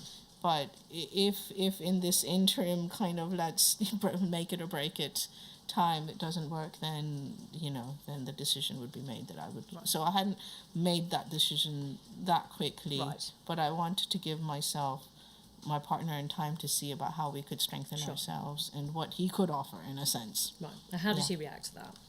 Oh, he was not very happy about that. Yeah, he was very upset. You say that you met over the next few months. We'll look at when you had sex again, on the 8th of February 2015. But over the intervening months, so between that meet-up in September to the 8th of February, you met a few times. You say in your witness statement, in the park, again in Hillyfields, Yes. one time in the pub.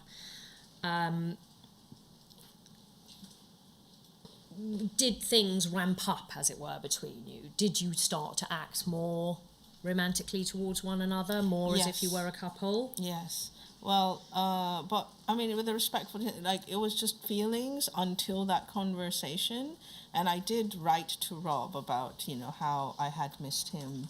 So how I'd worried for him, and you know, he was just sending me all these sort of beautiful words. Yeah. But also, like, you know, me reassuring that love was real. It wasn't that I was in love with him again. Yeah. But just to reassure him that what we had before was real, that I was true, that I was not going to run away. Yeah. And so we had that, but it was only until the time that my former partner and I had given ourselves, until that expired, then I felt like, okay, then I can maybe give him a kiss or something. But, you know, until then I had to, like, respect those boundaries. And when did that time expire between you and your partner? At the end of October. Right. Okay, so after that you relaxed a little bit, if I understand your evidence, Yes. in respect of how openly affectionate Yes. you could be. I'd just like to bring up just quickly, as a reflection of what was going through your head at this time. So this is an email you sent to Robert Hastings on the 29th of December 2014. It's 38191, page 107. It's the bottom of the second paragraph. And it's an email in which, I mean, amongst other things, you appear to be thinking about a future with Robert Hastings. At the bottom of the second paragraph, you say, the logistical questions I get stressed out about are more to do with little questions like, would February be too early to move in for you? Would you like to see privacy in the spring? Should I go there in the monsoon instead and make money being a tour guide and stuff like that? I think there's no point for me to bombard you with such questions, though, until we meet. And who knows, by that time, maybe I'll have other ideas. Maybe I'll say, let's go somewhere tropical first. So it seems from that you were really thinking, actually, in quite concrete ways about the immediate future and what you were going to do with him. Yes. Again, the emails paint a picture of growing intensity. Yes. In respect of the exchanges between you, both in terms of expressions of love and in terms of sexualized language. Yes, I would say rapid intensity. Yes, rapid. I think that's a very fair characterization. So again, we don't need to bring them all up, but I'll read some of them out. So in a Skype message of the 31st of October 2014, it's page 18 of 38192, sent at 22:42. He says to you, I want to be with you until I die. On that same date, page 19 of that same document, he says, have my baby. Page 20 of that same document, he says, I will give you all the babies you want and live with you outside the UK. That's again on the 31st of October. In a Skype message sent on the 15th of November 2014, this is page 39 of 38192, he said, you should marry me. When you have your PhD, I can't marry anyone who is stupid. At page 41 of that same document, same date, he says, if I marry you, I will never leave you. I will be yours until death. That is what I want, to love you forever. So they speak for themselves, really, in terms of the tenor of the emotions that he's expressing. Yes. The messages become incredibly sexual. Yes. I'll just read a couple of them out, just to give a flavour of those. Yeah. He sends you a message on the 21st of November, a Skype message. It's 38192, page 6. He says, I want to protect you, hug you, make love to you, fuck you, just be with you. 21st of November 2014, page 49. He says, I love licking your pussy. He's trying to get you to undress on the webcam. Can I just clarify? Reading the transcripts, it seems as if he can see you on the webcam, but you can't see him. Is that accurate? Yes. Right. 21st maybe we might want to bring this one up. This is 38192, page 46. This is a transcript from Messenger. It's dated the 15th of November 2014. He sends a message at 19:39:51. So roughly 18 lines down. He says, "If you come to mine, I will want to make love to you. You say, I want that too, but I also want that to be special. He says, be inside you, come in you, with you." If we go on to page 50, it's about 7 lines down. It's a message he sends you the 21st of November 2014, sent on at 17:13. He said, "I want to come in you, I want to come in you." What was the effect on you of receiving these incredibly specific, graphic sexual messages from him? It kind of, by that time, in November, it was a bit still overwhelming. I was still living with somebody, and it just, it didn't get me sexual aroused, for one thing. It didn't. It didn't. No. I just felt like, oh wow, he just loves me body and soul. Right. Yeah. So when you say it didn't sexually arouse you, it was unsolicited. It's not as if you were reciprocating. Is that and sometimes I would text back to play into his fantasy in a sense, but never initiated. And also I also it was just like a bit disconcerting, to be honest, because it just felt so fast and so soon. Yeah. It's very intense. Yeah. Now, I understand, I'm not going to look at it in detail, just I'm aware of the time, but Yes. you hope to see him over Christmas 2014. Yes. He dropped out of contact. He gets back in contact after Christmas and imparts some very graphic information about his health.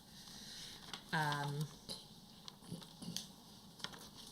doesn't apologise for the fact that he dropped out of contact over Christmas. Is that a fairly accurate summary? Yeah. How did you feel again about his failure to contact you over Christmas? Well, over Christmas I was extremely upset because it was already clear by then that I was not in a relationship anymore. I had already told him that I'm no longer in a relationship, and I had also said that my ex works over Christmas, so we can meet. I'd even asked him what he does during Christmas, and he said that during Christmas he always spends Christmas alone, and since he'd been living by Ladywell by that time, that he would go to the pub there and he would order himself a leg of lamb, and that's how he would treat himself for Christmas. And it made me feel very sad, because I thought that he's spending Christmas alone. Maybe I can just go and we can go to the pub together and have Christmas there. Yeah. And also the impression being given through the messages is that this is love. This is a loving relationship that's rekindled. Yeah, and I had texted him Happy Christmas, on Skype. That's another thing that, I don't understand why he didn't give me his phone number. Did he tell you why he didn't give you his phone number? No, he didn't. He just gave some excuse over some technical thing. He said, oh, it's some tech thing even I don't understand. It's just easier if it's on Skype. Right. Something about a SIM, and I didn't really understand it, and he was making it out as if it was so technical that he also couldn't understand it, and it would just get fixed. And at least the Skype is something that's permanent, that he can always log on to with his email, or with his laptop. To contact me. But so I would send him Skype, because I didn't get to save all the Skype messages. I only saved what I thought was significant, because I thought, oh, they'd be so romantic to look back to. Right. Okay. And that's good to know. So there are some missing. Oh, there's quite from a the few, exhibit. quite a few Yeah, missing. I mean, it would seem so, yeah. The only screenshot, aside from what was able to be extracted on, I didn't, but there was a lot missing, and when I had switched to a phone, and then it was no longer on the messenger, so only on the messenger you get those messages. But so on the phone I would say like, Merry Christmas, how are you, what's going on, I don't hear anything. Then during New Year's I don't even get a greeting back, so I was just really distressed, like, has he disappeared on me again? What's happening again? And when you received the email of the 28th of December, it's at page 104. I don't think we need to look at it, but it's 38191, containing information about his poor health. Again, was that gratefully received? Were you relieved to some extent? Were you angry? Yeah, I was relieved. I wasn't angry. I just thought, oh, okay, he's, I was a little bit disappointed. Yeah. Because I thought, well, by now you should, if you've got a health problem, even whether it's mental, he was describing both his mental and physical health. I'm here for you now, so why couldn't you just tell me? Yeah. Rather than cutting contact. Yeah. Now, we know that you meet up again on the 8th of February 2015. Yes. And that he came round to your house and that you had sex again. Yes. And that was the first time you'd had sex since 2007, is that right? Yes. If I understand correctly, last time you had sex in 2007 was actually after you'd broken up, as it were. Yes, yeah. And it was around summer 2007. Can you help us with whether it was planned in advance that you were going to have sex with one another? It was on not. That evening? It was not planned in advance. No. Sorry. Don't worry. It wasn't the first sexual activity. Right. I mean, by then, with things escalating, we had kissed, we had fondled and all that. But it wasn't. But I wouldn't say it's the first. Sure. Encounter of any sexual kind. Yeah. But it was the first time that we had intercourse. Right. Yeah. And how did it come about? Well, I thought, because by then my ex had been moved out, and I thought, the place is finally free. I didn't think, we're just going to have sex straight away. It was more, okay, now he can finally come round for dinner, or, we can finally, like, be in my house together where we can relax. Yeah. And then he... and then we went to the bedroom, but it wasn't even to have sex. Right. It was I was hard. I wasn't on any contraception, Did you tell him that? Yes, yeah. And then so it was sorry, I'm going to get another pastel. Yeah. So by being, so it wasn't as if, like, one is seduced and then they go to the bedroom. Yeah. No. I mean, we did kiss, of course, but, it wasn't the intention. Right. And then, it's just like, okay, now we're together. We're going to lie down and we're going to have romantic talk and sleep and cuddle together. Right. That's how that started. Was there any preamble? For example, did you have dinner together? Did you watch telly together? Or was it fairly No, I swiftly think we into probably the had a bedroom? cup of tea or something. Right. Yeah. Was this the evening of the 8th? Yes, it was in the evening, so we didn't have a proper dinner together. No. Right. You say that you told him that you weren't using contraception. Can I ask, when did you tell him that? Was that just before you started having sex? A long time before you started having sex? While you were having sex? Just before. Because as it came that apparent that he wanted to have sex, then I was like, well, wait a minute, just to let you know, I'm not on any contraception. Right. So, okay, so if I understand this correctly, he'd come around for a cup of tea. Not long afterwards, you'd gone into the bedroom. Yeah. Not long after that, he'd made it clear that he wanted to have sex. Yes. And you'd said to him, I'm not on any contraception. Yes. What was his response, if any, to that? He just told me I'll be careful. What did you understand that to mean? That he would withdraw. And I said, are you sure? Like, he's like, no, I'm an experienced person, sort of. I mean, not in those words exactly. Yeah. But he made it clear that he could be in control, that I didn't have to worry about anything.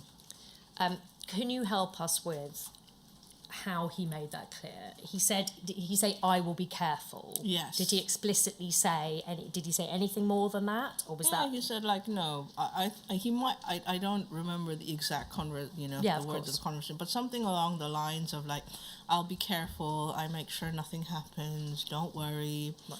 I know how to pull out. Right. Yeah. And did that reassure you? Yes. I mean, I was still a bit wary, but, it was like, well, we're together. I mean, we're going to have sex sometime or another, so might as well, So. Okay, did you trust him? Yes. Can you help us with what happened then when you had sex? Well, it was a little over too quickly.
find out that Robert Hastings was an undercover officer during the time that you had a sexual relationship with him in 2006, 2007, and a police officer? Yeah, well, Atif contacted me. Yeah. And he said, I have something serious to talk about, and can we meet? And so we set up a time.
So if we could now move into private session, please. Yes. Before we do, I should say something in public, because once we go into private session, that will be the end of your evidence and the end of what the public will hear generally. But it's right that the public should hear what I now have to say to you, which is a heartfelt thank you for coming and speaking of your experiences to me at the inquiry. You are not only informing me about events that are remarkable and for you distressing, but you have performed a very valuable public duty in doing so. And may I express my thanks to you and my appreciation of your doing so.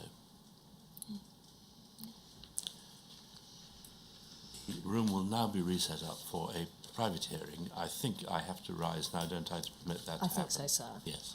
So we'll have a short break while the room is set up.